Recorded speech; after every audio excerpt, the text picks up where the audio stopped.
السلام عليكم ورحمة الله.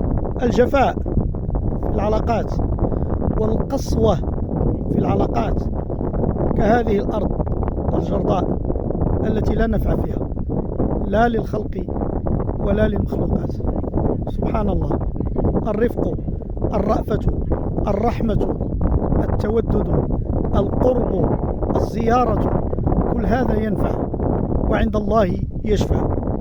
تآلفوا وتآنسوا وتزاوروا وتعاونوا وتكافلوا وكونوا عبادا لله إخوانا، فإن الشرع يكره التباغض والتحاقد وكذلك التقاطع والتدابر.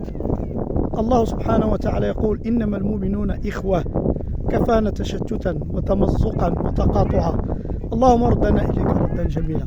نسأل الله سبحانه وتعالى أن يمطر قلوبنا بالإيمان وأن يمطر أرضنا بالماء.